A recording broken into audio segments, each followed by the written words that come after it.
There were at least 3 shootings over the Easter weekend. 2 teens were killed in the violence, and dozens of people were hurt.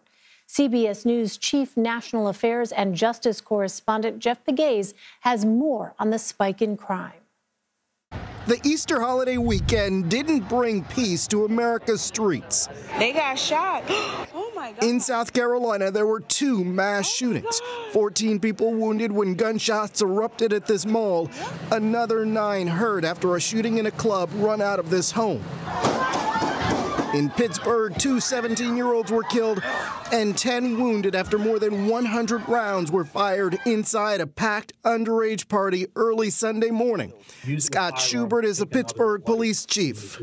How would you characterize this kind of violence?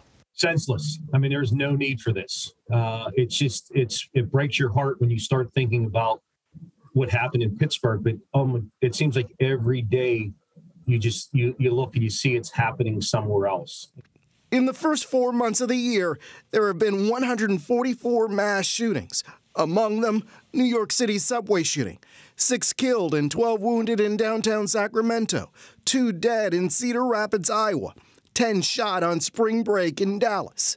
The number 2 official at the ATF told us guns used by criminals are being modified and turned into fully automatic weapons. We haven't seen so many machine guns used in crimes since Prohibition. These so-called ghost guns have no registration number, meaning there is no way to trace them back to the original owner. You got bullets right here. The FBI and police searching this townhouse in Buffalo found a ghost gun tied to a triple shooting. Another pressing issue for law enforcement is the rising number of juveniles committing gun crimes, many of whom have been previously arrested. You know, we see sometimes it's the same person over and over again, and that could be frustrating. It's frustrating for us, it's frustrating for the community, and it's frustrating for the victims who were injured in these assaults. Local police chiefs are blaming the court system for releasing too many violent criminals and setting low bonds. In response, some court systems have called those allegations speculation. During the interview with us today, when asked about rising crime, Pittsburgh's police chief told us that he believes it will get worse before it gets better. Elaine. Jeff Pegues, thank you. For more on this, I want to bring in John Roman. He is a senior fellow in the Economics, Justice, and Society group at NORC at the University of Chicago. John, welcome. Recent research from NORC shows 18% of U.S. households have bought a gun since the start of the pandemic. Why have more people been purchasing weapons, and how easy is it getting access to those guns? Yeah, a lot of it is fear. There's fear because people experienced the pandemic and all the trauma related to that. And then there's fear because America just experienced the largest year-over-year increase in gun homicides, almost a 30% increase between 2019 and 2020, and then that continued into 2021.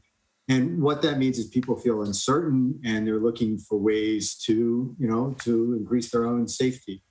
Well, so they're buying weapons in unprecedented numbers. You know, I imagine it's such a complex picture, but what are some of the other contributing factors you've seen that explain this rise in gun violence?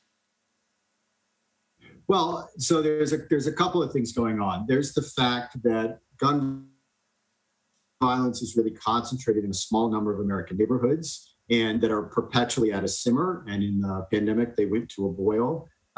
Because people were shut in and close to home and close to people that they had disputes with and cut off from schools and jobs and church and those things. So all of that contributes to people's fear, but they're also cut off from supports like mental health counseling, counselors to help with drug and alcohol abuse, people to help them with other kinds of supports for their social and emotional needs. And particularly when you have young men who live in these concentrated areas of disadvantage that have sort of a perpetual amount of violence, it's easy for that to boil over. And when you add in this huge influx of weapons, 40 million guns purchased in the last 2 years, a loosening of gun laws and gun regulations, and all of that comes together as sort of a toxic stew that makes gun violence inevitable. So given that kind of landscape that you just laid out, what are some ways to combat the number of shootings people have been seeing? Well, there's sort of 2 different things we need to do, 3 really. we need to focus more police resources on these particular neighborhoods. We know where they all are. It's the same neighborhoods that generation after generation have experienced disproportionate amount of violence. The people who live in those neighborhoods want more cops. They want the cops who come there to do better, but they want more police presence to ensure their safety. And then we need to start investing in these places in ways that we haven't in the past.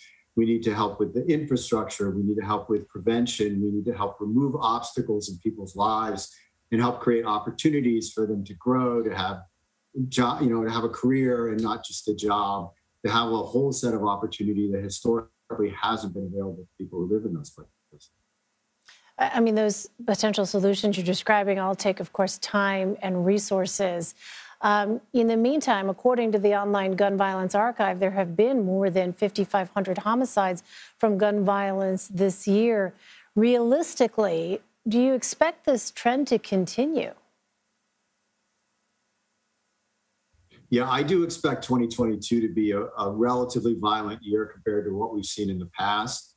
We actually experienced a long crime decline beginning after the 90s. We experienced almost 20 years of less crime than we'd seen in this country, less violence than we'd seen since the 1960s. In the last couple of years, it started to revert back to the levels that we saw in the 90s that we fought against. I think all of these factors that we've described, the isolation from the pandemic, the lack of resources, all of that is going to take time to sort of play out as people go back to their routine activities. We'll start to see the level of violence decline. But the problem is that with all of these guns that have come into the marketplace, it's not that guns are good or bad or any of that. What it is just a mechanical process where every time a gun is sold, there's a chance that it will become a crime gun because it gets lost or stolen or sold to the wrong person.